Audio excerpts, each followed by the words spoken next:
A região da Catalunha declarou independência da Espanha, mas voltou atrás. Os líderes do movimento separatista pediram diálogo com o governo. Veja a reportagem da TV Cultura. Hoje cedo, o primeiro-ministro espanhol Mariano Rajoy foi firme ao perguntar aos catalães se eles realmente declararam independência ou não. A provocação vem horas depois de uma reunião de emergência do gabinete de Rajoy, na qual não foi descartada a chamada opção nuclear, que recebeu esse nome pelo poder de impacto que teria. Seria justamente suspender a autonomia catalã, reassumir o controle da região e polarizar ainda mais a Espanha. Ontem, durante o pronunciamento, Carles Puigdemont, o presidente da Catalunha, disse que recebeu um mandato para que a Catalunha se torne um estado independente. Ele assinou um documento que declarava a independência, mas em seguida pediu aos legisladores que suspendessem a proclamação para buscar o diálogo. Nas ruas de Barcelona, primeiro vieram os aplausos, mas depois ninguém entendeu nada. A atitude frustrou também os aliados separatistas e alguns partidos disseram que se nada se resolver no prazo máximo de um mês, podem abandonar o parlamento. Hoje a União Europeia voltou a se pronunciar. O vice-presidente Valdis Dombrovskis reiterou que a Constituição espanhola deve ser respeitada e que espera o fim do impasse com a unidade da Espanha. O medo é de que a independência da Catalunha tenha um efeito cascata sobre outras regiões que sonham em se tornar independentes e isso acabe enfraquecendo o bloco. Bom, para a gente recapitular, então, a região da Catalunha realizou uma votação para se tornar um país independente em um plebiscito não autorizado pelo governo espanhol. Foram 90% dos votos a favor. Isso aumentou a tensão na Espanha. Para conversar sobre este assunto, estão conosco o cientista político e professor de Relações Internacionais da Unicinos, Bruno Lima Rocha, e a mestra em Direito, Tatiana Cardoso Skeff. Sejam bem-vindos. Bom, eu sei que é difícil a gente recapitular, porque tem questões históricas que envolvem, questões culturais, a gente conseguir botar tudo na panela para explicar. Mas quando e por que se originou o conflito entre a região da Catalunha e o governo espanhol? Pois bem, a questão envolvendo a Catalunha e o governo espanhol, ela, na verdade, tem origens muito distantes, né? Sim. O grande problema é que, a partir da, digamos, reunificação da Espanha com a morte do Franco em 1975, com a proclamação da nova Constituição em 1978, o governo espanhol, então, na tentativa de manter a unidade territorial do Estado, coloca dentro da sua Constituição a possibilidade de ter regiões autônomas. Autônomas, todavia, limitadas, claro, a um governo superior, que seria o governo espanhol.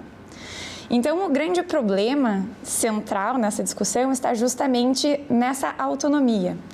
Porque quando a gente fala de autonomia da região da Catalunha, bom, a Catalunha ela vai ter uma língua própria, a região da Catalunha ela tem serviços públicos próprios, como, por exemplo, a questão da saúde, a questão da educação, a questão da segurança.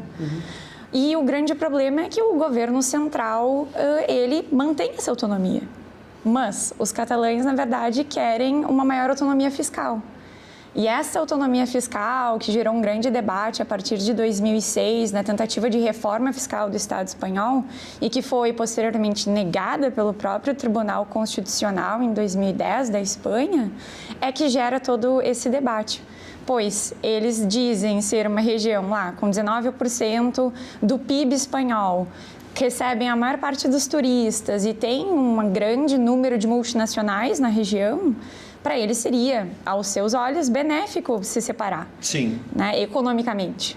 Mas, para o governo central, isso seria inviável em razão dessa autonomia já permitida na própria Constituição.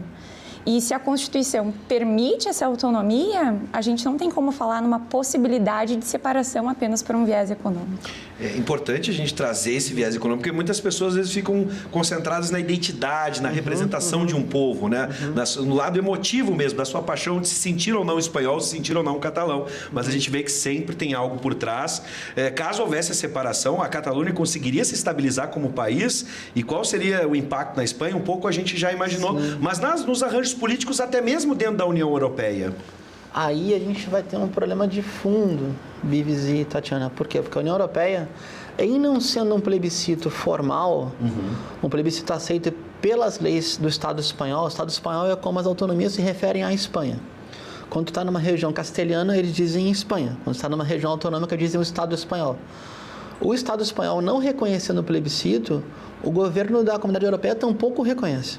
Então, automaticamente, a região fica fora do bloco, fora da zona euro e, consequentemente, com sanções econômicas seríssimas.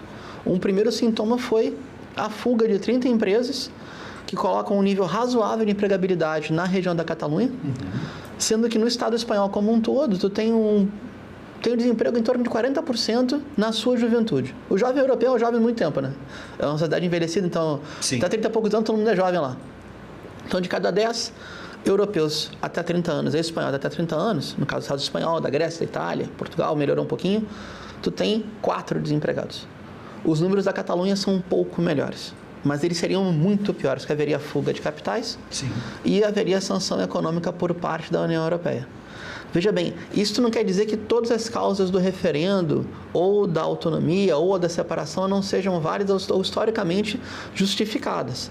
Mas o ponto concreto, nesse momento, como falou a professora Tatiana, está corretíssimo.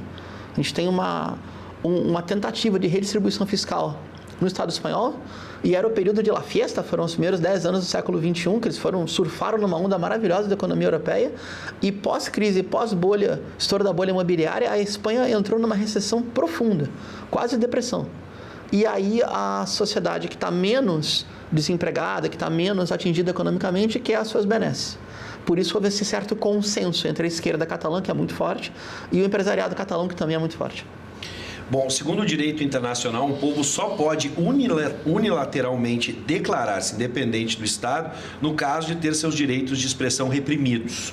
Esse é o caso da Catalunha, e muitas pessoas aí, quando vão pensar em repressão, vão ficar só com a imagem mais recente do próprio plebiscito, né, onde a gente teve uma repressão policial muito forte. Por aí, dá para encaixar essa demanda? O que acontece no direito internacional é que a gente vai falar que existem 2 tipos de autodeterminação, interna e externa. Quando nós temos uma opressão doméstica, ou seja, a gente não tem a possibilidade de expressar a cultura, o idioma, até como, por exemplo, nós visualizávamos na Espanha antes na ditadura do Franco. E quando isso acontece, quando há uma opressão interna, aí sim o direito internacional reconhece a possibilidade desse povo se tornar independente, autônomo internacionalmente. O que acontece é que, justamente pela Constituição de 78 da Espanha, prevê essa autonomia ampla, especialmente em critérios sociais, culturais, políticos, como, portanto, não há uma opressão interna, é que a gente não poderia falar numa autodeterminação, numa independência, numa autonomia visualizada a partir desse direito internacional. Porém, claro, essa opressão, tanto por parte das forças policiais, como a própria utilização do artigo 155, que há pouca reportagem noticiava, que daria, por exemplo, a possibilidade do governo central espanhol destituir o governo autônomo, o governo da região da Catalunha, isso talvez poderia soar como uma opressão. Só que no momento daí que o governo catalão fala, não, peraí, a gente quer se declarar independente, mas vamos falar em uma suspensão anterior desses efeitos. O que isso significa? Não, a gente quer o diálogo.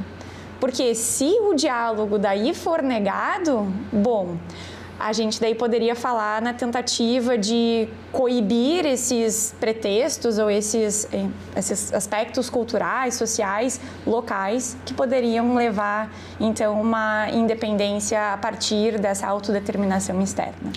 Bom, voltando agora às relações exteriores, né? A ministra de Relações Exteriores da França, perdoem o meu francês, Nathalie Louison, acredito que seja por aí, declarou que o seu país não irá reconhecer a independência da região caso ocorra. Como essa postura dos franceses poderia impactar numa autonomia? A gente pegou o exemplo da França, mas existe alguém que poderia ser favorável a isso, estando de fora, olhando de fora? Penso, professor, por exemplo, em regiões como o País Basco ou a Irlanda do Norte, países que há algum tempo demandam a sua autonomia ou independência. Enfim, se isso poderia estimular, seria, aos olhos deles, ser simpática essa ação para as suas demandas em cada região. Perfeita colocação. Se a gente pensar no plebiscito de emancipação da Escócia, que Sim, da por Escócia. muito pouquinho não separou. Vocês podem ver que na matéria que a gente observou na TV tinha bandeiras da Escócia, bandeiras de Santo André, nas praças de Barcelona. Pode gerar um efeito cascata. Como, por exemplo, no País Basco, novamente. No País Basco, aspas, francês, me perdoem, os bascos falam isso, né? Que eles acham que o País Basco não só, mas da região basca francesa. Por exemplo, a França já teve problemas sérios com a Córcega, com a Bretanha. Tem a questão da Escócia, tem a questão da Irlanda dividida dos 6 condados do norte de maioria protestante, ou seja, pode gerar um efeito cascata numa União Europeia já combalida com o Brexit e também, vamos reconhecer, a União Europeia ela não é um governo que reconhece a autonomia dos Estados. A União Europeia é um governo supranacional. Quem governa a Europa é o Secretariado Executivo, a Comissão Executiva da União Europeia. Então já é um governo supranacional. Isso poderia ser um rearranjo interno de identidades nacionais justas, válidas, historicamente comprovadas, que não vão ter espaço na comunidade europeia. Então poderia ser uma escalada de nacionalismos justos num momento que é muito infeliz. Eu só faria um adendo, que eu entendo que o premier catalão recua. Por quê? Porque seria a chance concreta da independência. Tu declara independência, formaliza, somos independentes. Rajoy, do PP é o Partido Conservador, Rajoy é do Partido Franco, tá? Mesmo Partido Franco. Sim. Castelhanista, centralista e reacionário. Declara o artigo nuclear esse, o 155, ocupa a Catalunha militarmente, pronto, está feita a independência. Começa um conflito civil. Sim. E aí ele recua. Claro, para muita gente seria botar fogo na região. Seria botar fogo na região. Automaticamente, País Basco incendiaria. Sim. E aí a gente teria o sonho dos independentistas, um movimento massivo de apoio à independência. Sim. No caso, o professor citou o Brexit, seria a saída, né, da Inglaterra, do bloco da União Europeia. A Grã-Bretanha. E a Grã-Bretanha, e isso poderia enfraquecer também o bloco, como um todo. Sim, o Brexit já enfraquece o bloco. Já enfraqueceu, claro. E aí poderia ter consequências muito grandes de criação ou de recriação de territórios nacionais. Sim. Legítimos, eu repito, legítimos historicamente, mas que na ordem jurídica da União Europeia não comporta. E é isso que a gente está tentando fazer nesse debate, juntar as duas coisas. A gente tem demandas históricas, culturais, mas a gente tem, por outro lado, questões políticas, econômicas. E você pode participar do nosso debate pelo WhatsApp 995882374, já está aberto para mensagens de texto, 995882374. E a gente já tem a participação do Rafael. Se todo mundo pensar em se separar, cada um vai se achar no direito de nomear a si mesmo um país contra o separatismo. O que faz um país ser um país? Essa é uma boa pergunta, né? E só para lembrar, a gente aqui não está traçando um paralelo, são questões diferentes, mas há pouco tempo, agora, a gente teve um plebiscito, né, também informal sobre uma separação de 3 estados do Brasil. E aí muita gente acabou no Facebook associando as duas questões, cada uma... Não tem relação nenhuma. Não tem uma relação nenhuma, mas as pessoas acabam achando, quem defende a ideia de separar uma região da outra, vai achar alguma similaridade na sua concepção. Mas vamos lá, na concepção de vocês. Uma boa pergunta, o que faz um país ser um país? Bom, se a gente for notar a partir do critério jurídico, existe uma convenção de 1933 chamada Convenção de Montevidéu. Ela vai dizer no artigo 1º que o que faz de um país é ter povo, território, governo e capacidade de entrar em relações com os demais estados. E uma vez que o Estado, hoje em dia, tem esses 4 elementos, ele pode se declarar um Estado. Só que o grande problema nesse critério que a gente visualiza da questão da Catalunha, da Escócia, é o princípio da integridade territorial. Que a gente não pode simplesmente querer separar um Estado em diversas outras nações. A gente não poderia fazer isso, em razão justamente de manter a unidade da integridade, a territorialidade do Estado. E esse é o grande problema, porque no momento em que a gente tem esse princípio, por mais que haja uma votação lá de 2 milhões de pessoas votando a favor da separação, você vai precisar de uma autorização do governo central. Que, por exemplo, se a gente reportar a questão da Escócia em 2014, houve autorização, ok, faça um plebiscito, ok, votou não, 55% disse não. Agora, a gente não tem autorização do governo central da Espanha. Precisaria dessa autorização para que não houvesse quebra desse princípio da integridade territorial dos estados. Então, falar do Brasil se separar, isso também não caberia juridicamente, pois precisaria de uma autorização, sem contar que a nossa própria Constituição, lá no artigo 1º, diz que nós não podemos dissolver essa união que nós temos de federação de estados. Sim. O professor balançava a cabeça dizendo, não tem nada a ver. Não, é justamente esse ponto que eu quero citar. Eu imaginei que fosse no Facebook a gente vê, esse é o momento. E pergunto mais, além dessa pergunta, o que define um país agora em outros aspectos econômicos, políticos, mas a própria questão do plebiscito, eu fico pensando, no caso aqui a gente teve, quem foi para a urna votar nesse plebiscito informal, acredito eu que eram pessoas interessadas naquela questão e outras talvez. A gente teve também, nesse plebiscito informal, uma votação maciça a favor da separação dos 3 estados, Rio Grande do Sul, Santa Catarina e Paraná do Brasil. Esse plebiscito sendo informal, quem vai votar? Quem é que participa? Porque as pessoas que não estavam, imagino eu, e várias, aqui a gente conversava na redação, que não estavam interessadas na separação, nem foram perto dessa urna, nem participaram desse processo. É que são temas diferentes. Vamos lá. A Catalunha, a língua catalana, o catalá, eles são anteriores ao Estado espanhol. Então, a gente está falando de uma constituição de um território que é anterior ao Estado. Tá bem? A constituição do território do sul da América, anterior ao Estado, são as reduções guaranis. E não um delírio racista de separatistas sul-brasileiros. Isso é um delírio racista. Não queria adentrar mais para não arrumar mais confusão, mas isso também é crime de secessão, que eu saiba, né? Estão quase brincando com crime federal. Sim. De separar um território. Não tem relação nenhuma. O que eu diria, por que não avança a independência da Catalunha? Porque não tem um projeto político em disputa. É uma conjunção de interesses de empresas ou empresários catalães, políticos do centro-direita catalão, que é a maioria, tá? E uma esquerda catalã muito antiga, que está vendo que essa é uma chance de massificar, retornar um discurso anticastelhanista, antifranquista, ou anti-Madrid, para falar um termo clássico do Estado espanhol. Sim. Não tem um projeto comum. E aí, antes de uma crise econômica seríssima que vive a Europa, a crise essa provocada pelo capital financeiro, pela especulação, e um dos grandes responsáveis por essa crise na Espanha é o Banco Santander, e é o BBVA, que é um banco basco, por exemplo. Eles se veem, talvez, nessa possibilidade de criar um território que fique isolado dessa depressão econômica profunda. Agora, o sentimento de autonomia, de independência cultural é fortíssimo, não é uma invenção.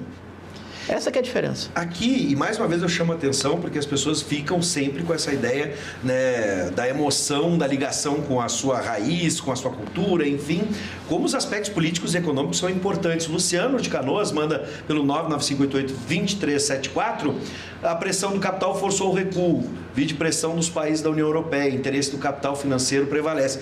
O professor aqui citou várias relações políticas, econômicas, para que... E aí é um fenômeno que a gente vê na história, né? O nacionalismo, entre outras expressões, surgem a partir de crises econômicas, momentos de dificuldade. Professor, quer completar? Eu queria só um detalhe. Por favor. Tem um sentido antropológico de nação, que, no meu entendimento, tem que ser preservado ao máximo. Essa é a garantia de identidade coletiva, por exemplo, das nações indígenas originárias, correto? E tem o sentido da nação via Estado Nacional, que é menos pior do que essa globalização que a gente vive hoje no mundo, que os centros decisórios pertencem a empresas transnacionais. Agora, inventar nacionalismos por motivação racista ou xenofóbica, essa é a antessala para um fenômeno complicadíssimo. E não tem, eu repito, não tem nenhuma correlação. Até para desenganar os separatistas sulistas, se é que eles existem de verdade, fora do Facebook. A extrema-direita espanhola apoia a unidade do Estado espanhol. Ela não está presente na separação catalã. Não tem extrema-direita catalã. Até tem centro-direita. A extrema-direita espanhola, ela é falangista ainda, herdeira de Franco. E apoia a unidade espanhola, e apoia o PP e a Rajoy. Bom, só para colaborar ou corroborar com o raciocínio que eu estava trazendo sobre quem participa de um plebiscito, né, como esse, embora a votação tenha alcançado 90% dos votos a favor da separação, apenas 48%, ou seja, menos da metade da população da região da Catalunha participou da escolha, ou se interessou. Inclusive, pessoas que poderiam ser favoráveis a uma espécie de separação também não concordavam com esse plebiscito especificamente. Sabes que essa é uma questão interessante, porque não foi a primeira votação que houve para a separação da Catalunha, né? Por exemplo, quando nós tivemos a votação para a separação da Escócia, que foi negativa, também houve uma votação também considerada ilegal no ano de 2015. Então é uma questão engraçada, porque se naquela oportunidade a gente só teve lá, menos do que 50% dos votos, salvo engano eram 47%, mas só 37% foram às urnas, agora muito se fala, são 90% que estão apoiando, mas são 2 milhões de um total de 5,3 que estão aptos a votar. Mas, claro, por que a totalidade não votou? Claro, tinham alguns colégios eleitorais que foram fechados pela polícia, houve um deslocamento de 10 mil policiais do centro para a região da Catalunha, ou seja, teve uma certa tentativa de conter. Mas lembrando que essa contenção ela é autorizada pela própria Constituição para manter a unidade territorial. Mas mesmo se a gente observar os números, 2 milhões é um número expressivo de querer se separar. Mas daí vão vir os problemas dos fundamentos, né? Eles já são autônomos, eles já têm uma autonomia cultural, linguística, social, política, que é conferida pelo Estado, e o Estado é reconhecido como multinacional na Espanha. E exatamente por isso não há que se falar, né, nem no nível jurídico interno, nem no nível jurídico internacional de uma separação. Bom, gente, a questão é complexa. Nós não somos catalães, né? Não entendemos também tudo o que está acontecendo lá, mas a gente trouxe outros aspectos que não estavam sendo levados em consideração quando a discussão começava, seja no Facebook ou em qualquer outro lugar. Muito obrigado, sejam sempre bem-vindos, professor, Tatiana. Por favor, sempre é um prazer recebê-los.